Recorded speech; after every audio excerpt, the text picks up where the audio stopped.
Welcome to 12 News at 5:30. I'm Chloe Ortega. Thanks for joining us. Jade Bilexa will join us live from Clinton later at 6 for this week's Morning Sip. But first, here's some of the stories we're following today, August 27th.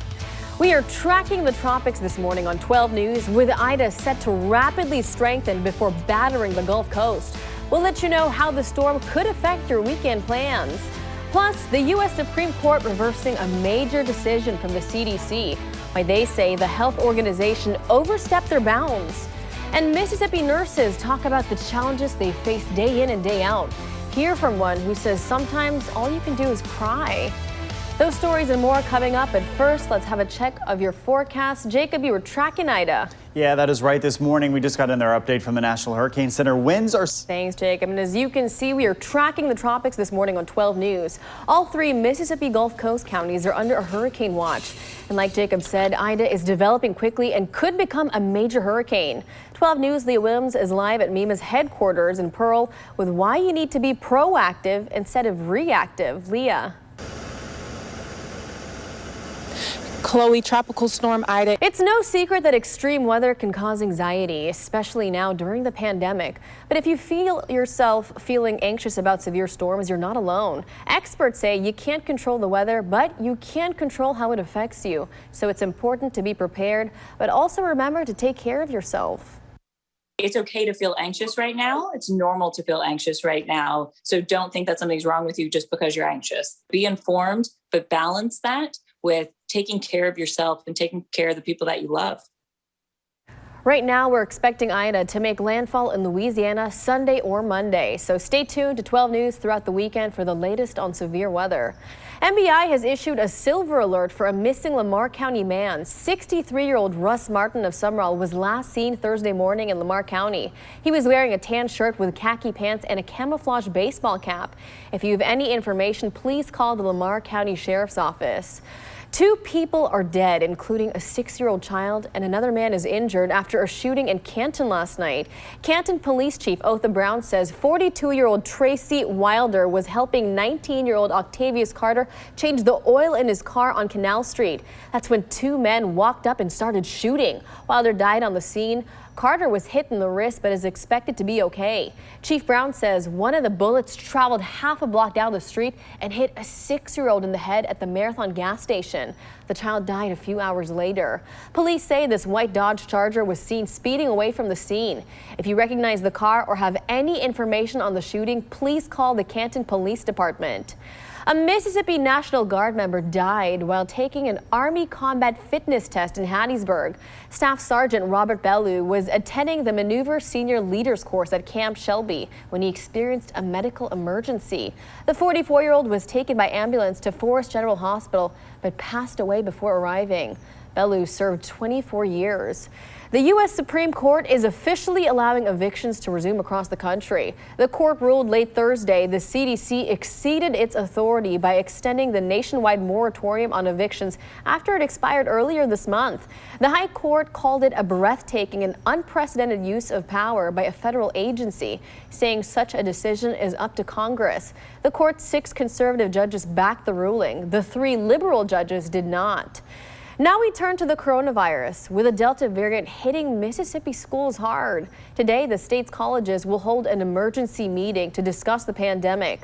The Institutions of Higher Learning Board will hold the emergency meeting at noon. As of now, none of the state's colleges and universities are requiring students or staff to get vaccinated. But according to the IHL, each school can legally put vaccine mandates in place if they choose to. You can watch the live stream online at mississippi.edu. The CDC issued a health alert Thursday, warning doctors and the public about an increase of people taking an anti-parasitic drug used for livestock. Mississippi's poison control centers are seeing an uptick in people using ivermectin. There have been multiple hospitalizations after people take it, thinking it would treat COVID-19. Ivermectin can be prescribed in small doses for humans, but over-the-counter versions of the drug are not intended for human use. Hospitals across the state are trying to battle a huge surge in COVID patients while being understaffed. The latest federal data shows that at least 22 of Mississippi's hospitals were completely out of ICU beds last week. One nurse at Covington County Hospital says the challenges for COVID patients doesn't stop once they're discharged. We see a lot of people who require therapy after COVID because they've just lost so much strength and they're not able to go back to their activities of daily living. We're trying not to get discouraged about the number of people who are not yet vaccinated and are coming in sick enough to be in an emergency room and be getting care. Covington County Hospital opened a monoclonal antibody clinic last week, but that treatment only works for patients who aren't sick enough to be hospitalized. Down in the Gulf Coast, the Singing River Hospital in Pascagoula is dealing with similar problems. The biggest challenge is that nurses are leaving for new opportunities with better pay. The hospital is currently understaffed with many nurses working 16-hour shifts while dealing with constant trauma from watching patient after patient die. I had a patient tell me one day that he said, "I know I'm going to die." I literally walked out of the room and just put my back to the wall and cried because what else do you do? I mean, and then I had to go wipe my eyes and clear them and go into my next person's room. More than 1,000 out-of-state nurses are being deployed to hospitals across Mississippi, but long-term solutions are needed. The CEO of the Singing River Health System is hoping federal money from the American Rescue Plan will be used to combat the state's nursing shortage. We've got $1.8 billion coming into the state. If we could just allocate 25% of those federal funds, that's enough for 20 grand for every nurse in the entire state of Mississippi to do a 2-year contract to stay. That's a long-term solution. The American Nurses Association is predicting the nursing shortage to continue through the year 2030. Happening today, Merritt River Region in Vicksburg is hosting a job fair. They'll be looking to hire nurses, patient care techs, and respiratory therapists. The fair will be from noon to 3. Walk-ins and new graduates are welcome, and they're offering a signing bonus for qualified RNs.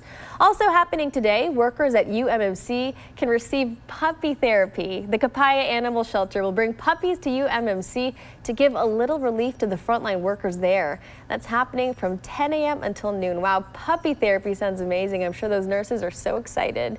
Your time right now is 5:39, and coming up on 12 News, shocking scenes in Oxford after Vaught Hemingway Stadium catches fire. What crews think sparked the flames.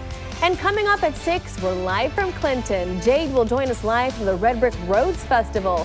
Stay tuned for this week's Morning Sip right here on 12 News.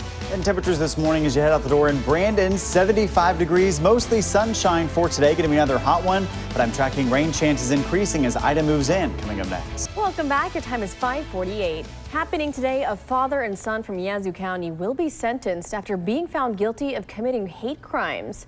Wade Twinner and his son Lane were accused of shooting at teens on a four-wheeler and then trying to run them over with their car back in September. Yesterday, they were found guilty of committing hate crimes, assault, and felony malicious mischief. Crews responded to a fire at Vaught Hemingway Stadium in Ole Miss's campus in Oxford yesterday. It was safely put out with no injuries. The cause is currently under investigation, but it's believed to be an electrical fire. Mississippi's Second Amendment sales tax holiday gets underway today. There'll be no sales tax on firearms, ammo, and hunting supplies like archery equipment, holsters, and similar accessories. However, there will still be taxes on general hunting supplies. The holiday ends on Sunday. Alligator hunting season gets underway today. It lasts until Monday, September 6th. Hunters should be on the lookout for unusual conditions. Dry weather has Mississippi's waterways lower than normal, but that could change depending on Tropical Storm Ida. Head to our website for more information. Winds, spin-up tornadoes, and flooding rainfall. All right, so be weather aware and prepare for it. Yeah. Your time right now is 5:56, and thank you for joining us for 12 News at 5:30. Here's what's coming up on 12 News at 6.